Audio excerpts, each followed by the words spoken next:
Темата на това видео ще е снимането на птици от укритие. Ей, го е тук.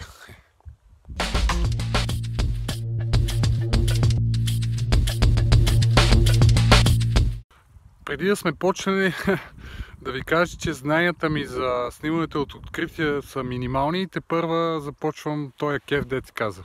Най-лесният начин да се снима хищна птица е от укритие. Заимствано от истинския лов, фотоловът на хищни птици от укритие, чрез поставяне на храна на определено разстояние, е един от най-лесните начини да заснемете птицата. Кога е най-подходящия период за заснемане на птица хищна? Това е зимата или късна есен и ранна пролет. Защо?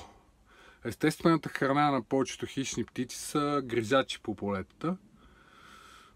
Зимата те са под снега, а когато е доста студено, дори да няма сняг, те не излизат на повърхността. Тоест тогава птиците се принуждават да търсят друг вид храна и прибягат към тъй наречената мърша. Тоест вашето месо, което ще фърлите, е точно вид мърша.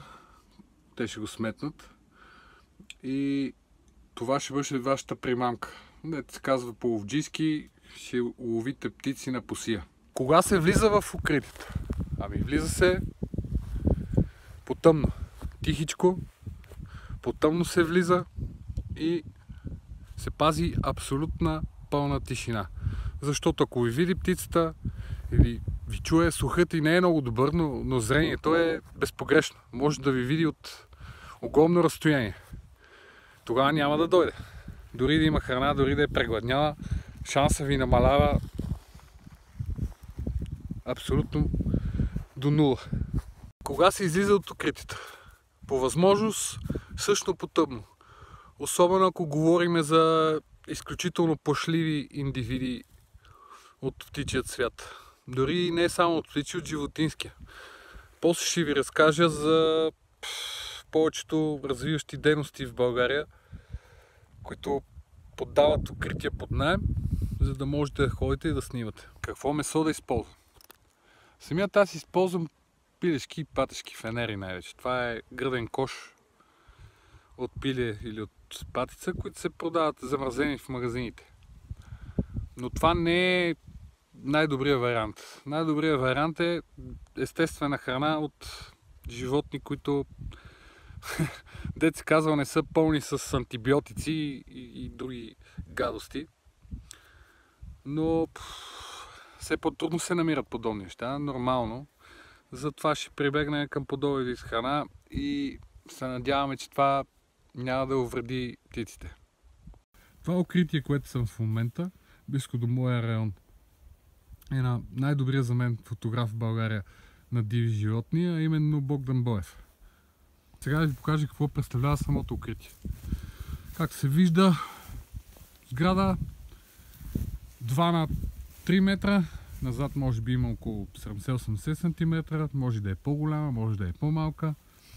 Въпросът е, че първо трябва да свикнат птиците с нея, да се намира на място, което не разваля, дето казва за мен външността на околната среда. Тоест да се впише.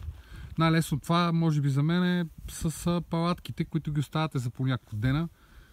И те се вписват, птиците свикват и почват да снимат. Сега ще влезнем и в това укритие. На нещо да седне фотографа, по-хубаво да си носи сгъваемо столче, аз така правя. Сяда тук, ето му го отворя и за обектива, слага си статива, слага си обектива напред и фокусира си и просто чака. А сега нека видим поне един резултат от снимането на това укритие.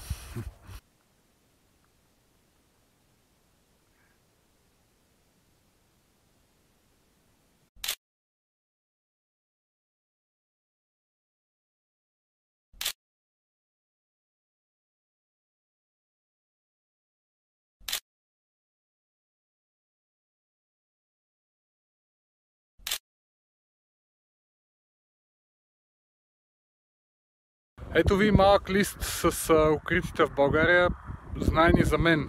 Предполагам, че много от опитните фотографи на диви животни и на птици в България имат собствени укрития, които са само за техна употреба, но ето тези са, които се подават под наем и са известни на моята личност.